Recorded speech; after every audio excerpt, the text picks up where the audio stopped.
En el Instituto de Iberoamérica de la Universidad de Salamanca nos preguntamos, ¿qué está pasando en América Latina? Y para saberlo, se lo preguntamos a expertas y expertos en la región para compartirlo con ustedes. Gracias por acompañarnos. ¿Qué está pasando con las relaciones entre Estados Unidos y América Latina? Para entenderlo, conversamos con Lorena Ruano, John Paul Gesimovi y Robert Pham. Ellos nos ayudarán a entender este nuevo escenario. Soy Nicolás Miranda, investigador del Instituto de Iberoamérica y profesor del área de Ciencia Política de la Universidad de Salamanca. Muchas gracias por acompañarnos. En un contexto global marcado por la competencia entre grandes potencias, crisis migratorias, disputas comerciales y nuevos enfoques de seguridad, la política exterior de Estados Unidos hacia América Latina parece estar atravesando redefiniciones profundas. ¿Se trata de un verdadero cambio estratégico o de un ajuste programático frente a nuevas amenazas y actores globales? Este episodio analizamos las claves, los actores y los posibles escenarios de una relación histórica que vuelve a estar en el centro del debate. Durante décadas, América Latina ocupó un lugar ambiguo en la agenda exterior de Washington, cercana geográficamente, pero muchas veces relegada estratégicamente. Sin embargo, en el último año se perciben señales de reconfiguración. John, ¿qué está pasando hoy en las relaciones entre Estados Unidos y América Latina? ¿Estamos ante un cambio de prioridades o ante una nueva forma de administrar viejos conflictos? Gracias, Nicolás. Antes de responderte, quisiera comentar que todo lo que voy a decir hoy, mi intervención, son mis propios pensamientos y opiniones y no representa la opinión o postura de la Academia Naval de los Estados Unidos, la Marina de los Estados Unidos, el Departamento de Defensa de los Estados Unidos o el gobierno de los Estados Unidos. Las relaciones entre los Estados Unidos y América Latina están atravesando una transformación radical bajo la administración Trump, marcada por el abandono del multilateralismo post-Guerra Fría y la adopción de un enfoque coercitivo y transaccional. La captura de Nicolás Maduro el 3 de enero de 2026 mediante una operación militar directa representa, creo que un punto de inflexión y sin precedentes desde la invasión de Panamá en 1989. Trump ha implementado lo que él mismo denomina el Trump Corollary a la doctrina Monroe, que prioriza el control de recursos estratégicos, creo que en el caso venezolano, el petróleo, la contención migratoria, la lucha antinarcóticos y más mediante la fuerza militar. Además de la reducción de la influencia china y rusa en las Américas.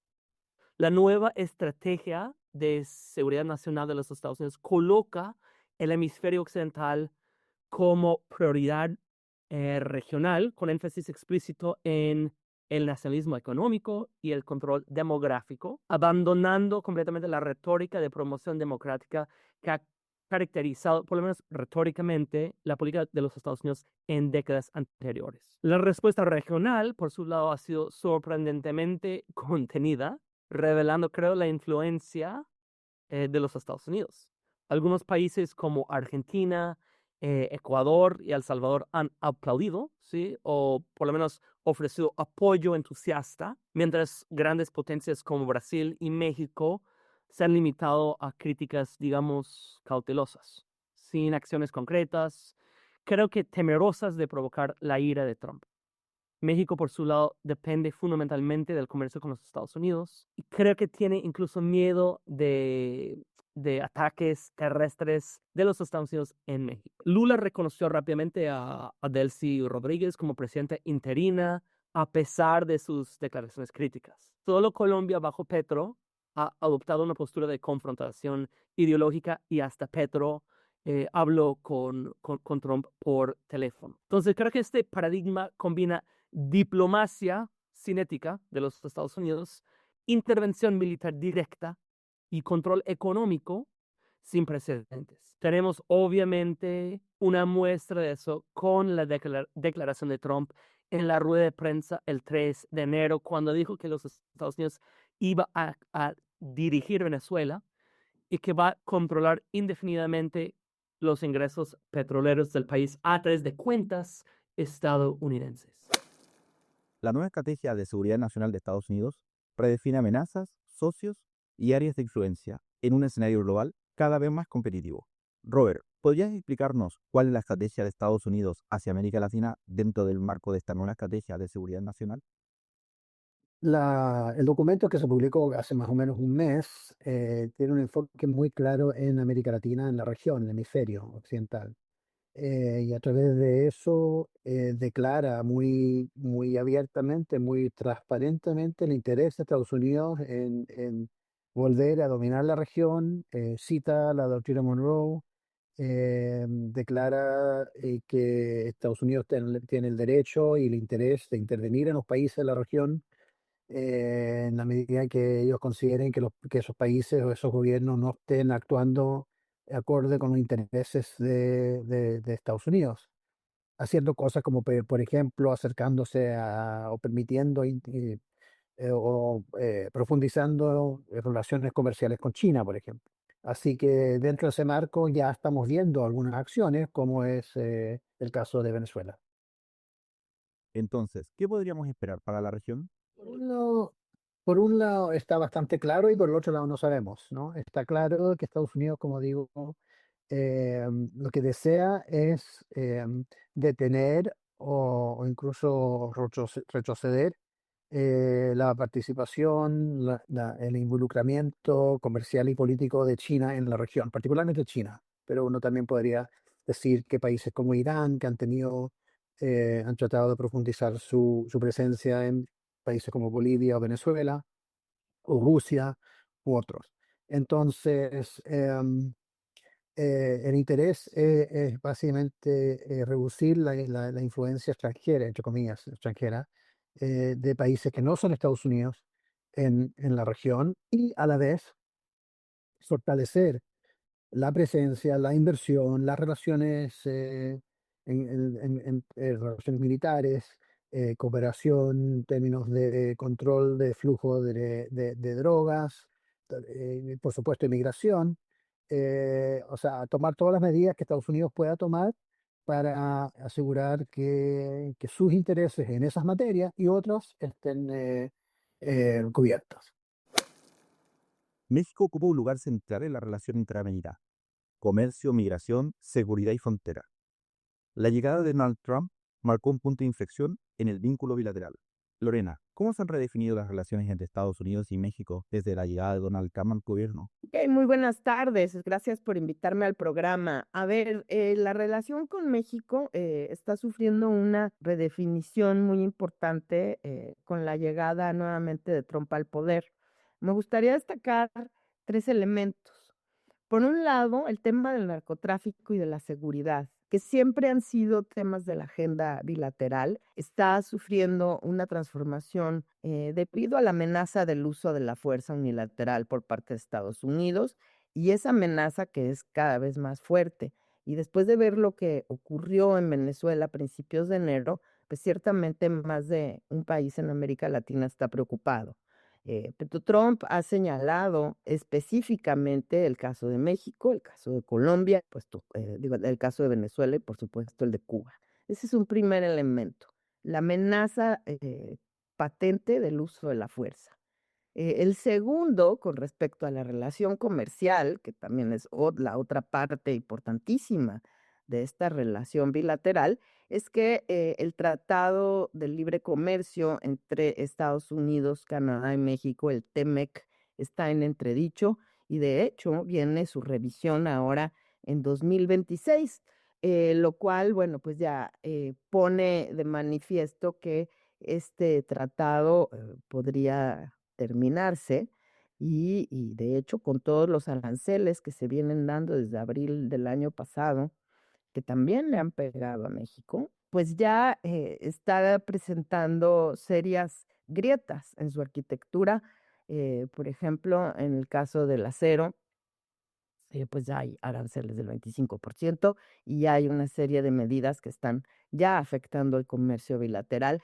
Y no olvidemos que México es el primer socio comercial de Estados Unidos y que una parte importante de los insumos que utiliza la industria para producir en Estados Unidos vienen de México. Entonces, esto podría ser sumamente disruptivo. Y un tercer punto que quisiera mencionar aquí es que se terminó la tradicional desvinculación de los temas que existía en el manejo de la agenda bilateral. Antes, me refiero desde los 90 más o menos, pero incluso desde antes, la tradición era separar los temas económicos de los temas, por ejemplo, de narcotráfico, seguridad o migración, para que no contaminaran la agenda unos de otros, sobre todo para que la parte comercial no se viera contaminada por las tensiones migratorias o por las tensiones de seguridad. Bueno, lo que queda claro es que esto ya no es así, porque Trump ha decidido que Estados Unidos utilice los aranceles como medida coercitiva para obtener concesiones en otros campos. Y esto, bueno, pues está poniendo muchísima presión sobre el gobierno mexicano. Hasta ahora, Claudia Sheinbaum, la presidenta, ha insistido en la cooperación sin subordinación, aunque hay que decir que también ha aceptado todo lo que Estados Unidos le ha pedido. El envío de capos, ¿no? De varias decenas de capos sin proceso de extradición fueron enviados a Estados Unidos. El refuerzo de la frontera y la contención migratoria prácticamente se ha detenido, ¿no? Y también ahora ha puesto aranceles a China, estableciendo de facto una unión aduanera con Estados Unidos. Además, ya desde ahora hay vigilancia con drones en territorio mexicano por parte de Estados Unidos. Bueno, digamos que también ha habido una serie de concesiones muy importantes. Es cierto que desde lo que pasó en Venezuela, pues la presidenta Sheinbaum ha tenido que usar un lenguaje mucho más fuerte en defensa de la soberanía y criticó la acción unilateral y la invasión, diciendo que no llevan a la paz y al desarrollo, además de que México salió de su aislamiento y su estupor emitiendo un comunicado conjunto con Brasil, Chile, Colombia y España, condenando la violación del derecho internacional que supuso el ataque a Venezuela. Sin embargo, pues México sí está en la mira de Estados Unidos, y esto lo saben en México, y aunque no están tan preocupados como en Colombia o a lo mejor como en Cuba, porque piensan que si se les siguen dando las concesiones que pide, se pueden mantener o evitar un ataque o el uso de la fuerza directo. Lo cierto es que Estados Unidos mantiene la ambigüedad de la amenaza y esto significa enorme presión sobre la presidenta y su coalición gobernante. Finalmente, me gustaría decir, ¿no?, que hubo una llamada la semana pasada ante el secretario Rubio, el secretario Juan Ramón de la Fuente, en donde Rubio dijo claramente que Estados Unidos no está viendo los resultados esperados y que ya están perdiendo la paciencia. ¿Qué significa esto? ¿Cuáles serían las medidas que podría tomar Estados Unidos? Parece que cada vez más están pidiendo que tropas estadounidenses operen de manera libre, es decir, no en conjunto con el ejército mexicano, sino unilateralmente en territorio mexicano, y esto sí sería sumamente problemático para la presidenta Sheinbaum y para su coalición. Por un lado, sería un factor de enorme tensión en sus relaciones con el ejército y con la marina, y por otro lado sería un factor de enorme tensión también al interior de su propio partido. La izquierda de su partido pues está muy enojada porque era pro Venezuela, era pro Maduro, y salió Andrés Manuel López Obrador a condenar el ataque a Venezuela también, ¿no? Salió de su silencio, pero también dentro de su propio partido están los altos cargos vinculados con el crimen organizado que resultan muy problemáticos y que Estados Unidos cada vez más insiste en que deben de ser removidos. Pero removerlos básicamente sería darse un tiro en el pie porque es parte de la coalición que la llevó al poder y que la mantiene ahí. La seguridad vuelve a ocupar un lugar central en la política exterior de Estados Unidos hacia la región, especialmente con temas como el narcotráfico, crimen organizado y control territorial. John, ¿cuál es el papel que están jugando las Fuerzas Armadas en este nuevo modelo de relación entre Estados Unidos y América Latina? Las Fuerzas Armadas estadounidenses se han convertido en el instrumento principal y prioritario de la política hemisférica del presidente Trump. transformando radicalmente el enfoque hacia el narcotráfico de una estrategia de cooperación entre, por lo menos bilateral, sino multilateral, en operaciones militares directas y letales de los Estados Unidos. Desde septiembre de 2025, las Fuerzas Armadas han hundido más de 20 embarcaciones presuntamente relacionadas con narcotráfico en el Caribe y el Pacífico Oriental, matando más de 100 personas mediante bombardeos que han continuado hasta la actualidad. La operación Absolute Resolve de los Estados Unidos, que capturó a Maduro, involucró a Delta Force, sí, los comandos de los Estados Unidos, las operaciones especiales, que es la unidad en este caso, contraterrorismo de élite, y ataques aéreos contra múltiples instalaciones militares venezolanas. Trump además ha amenazado con operaciones terrestres similares contra cárteles en Colombia, México y otros países de la región, y también ha amenazado con acción contra el gobierno cubano. El enfoque militarizado incluye, obviamente, en el caso de Venezuela, un bloqueo naval permanente y la captura de tanqueros petroleros, incluso en aguas internacionales del Atlántico Norte. ¿Sí? Se representa, obviamente, una diferencia abrumadora con el pasado reciente de los Estados Unidos. La narrativa oficial revela que el narcotráfico sirve, creo, más como una justificación, por lo menos en el caso venezolano, que objetivo real. Ahora, creo que los Estados Unidos realmente está preocupado por el poder de los carteles y el crimen organizado en México, en Colombia y otros países. Creo que además los Estados Unidos tienen mayor interés en proteger sus intereses económicos o hacer inversiones económicas que quiere proteger en la cuenca caribeña, con, por ejemplo, el petróleo en Venezuela y posiblemente en otros sitios, y que quiere utilizar las Fuerzas Armadas para proteger esas inversiones, ¿sí? Lo cual recuerda un poco el siglo XX, principios del siglo XX, con la diplomacia dólar de Taft,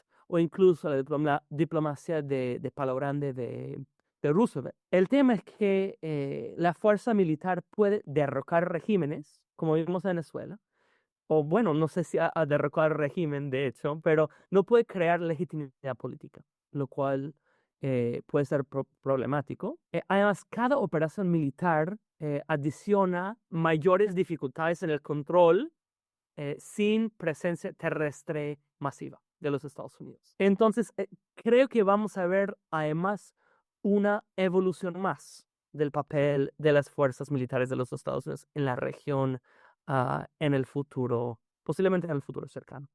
No sé si estamos hablando realmente en este caso de una doctrina. Son preferencias, sí, de utilizar la coerción y la acción cinética en vez de diplomacia, el multilateralismo y las otras herramientas posguerra del orden internacional liberal. Lo que vemos en Venezuela, por ejemplo, fue una serie de tácticas escaladoras, pero no fue una estrategia, fue desplazar buques navales al Caribe Sur.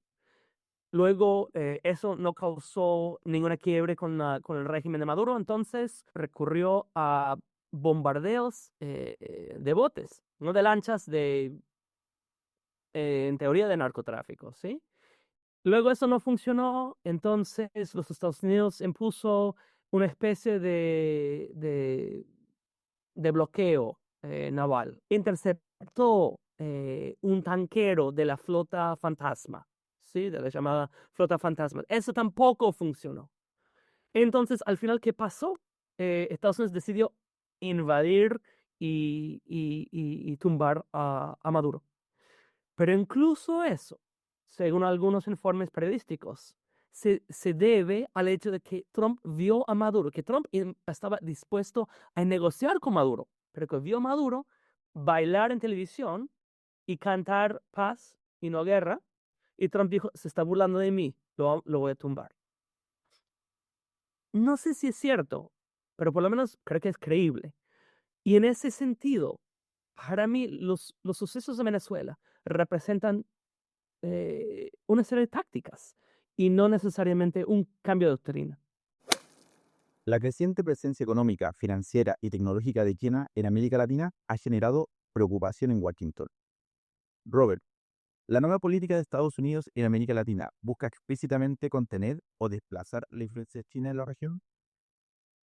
Yo creo que en parte tiene que ver con una preocupación por parte de Estados Unidos de que China ha profundizado mucho sus relaciones con los países de la región en términos de inversión, en términos de construcción de infraestructura, en términos comerciales. Y eso le afecta a Estados Unidos, por ejemplo, más que nada en su preocupación de tener acceso en el futuro, en un corto plazo, pero también en un largo plazo, a materias primas, ¿no? Ese también es el interés de China, es tener acceso a materias primas, al cobre, a minerales críticos, a petróleo, a soya, y Estados Unidos quiere asegurar que ellos tengan, digamos, la primera opción en acceder a esas materias críticas que a la vez dice relación con avances tecnológicos en chips, en inteligencia artificial y otras tecnologías. Entonces, ese es el interés que tiene con respecto a China, pero también yo creo que Estados Unidos quiere imponer, dejando de lado China, quiere imponer su voluntad en la medida que, y esto es lo que pensamos, porque la verdad es que en esto ha sido un poco menos transparentes, por lo menos en este documento, en la medida que tienen la intención de dividir el mundo en tres esferas de interés, ¿no? Entonces, para China, por un lado debe ser preocupante que lo están, entre comillas, echando de la región, pero el lado de esa moneda es que en el fondo hay un reconocimiento implícito de que la región del Asia-Pacífico queda para China, la región de Europa queda para Rusia. Entonces, pero eso tal vez hemos visto relativamente poca protesta por parte de China y Rusia en lo que ha hecho Estados Unidos en Venezuela, porque de alguna forma, si bien interfiere con sus intereses ahí, también le abre la puerta a hacer lo que ellos quieren en sus propias regiones. Las relaciones interamericanas atraviesan momentos de incertidumbre marcados por cambios políticos internos y tensiones globales. Lorena, pensando en el mediano y largo plazo, ¿cuáles creen que podrían ser los escenarios futuros de las relaciones entre Estados Unidos y América Latina? ¿Más cooperación, mayor conflicto o una relación cada vez más fragmentada?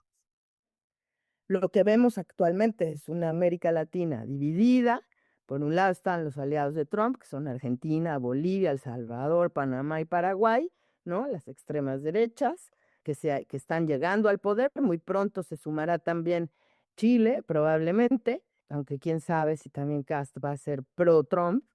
Una cosa es ser de derecha y otra es ser pro-Trump. Y luego por el otro lado, pues están los dos grandes países, México y Brasil, que junto con Colombia están en contra de el unilateralismo y el uso de la fuerza, y sobre todo el designar como terroristas a las organizaciones de narcotraficantes y las ejecuciones extrajudiciales, que ya dentro, digamos, de la legislación estadounidense es posible, aunque sigue siendo una aplicación extraterritorial de su legislación, pues es muy problemático para los países de América Latina. Esta nueva actitud, ¿no?, marca claramente que se acabó la vía multilateral en relación con los temas de la región. Ya no se va a hablar de migración o de narcotráfico o, bueno, por supuesto, no de cambio climático ni de nada más desde el punto de vista de multilateral.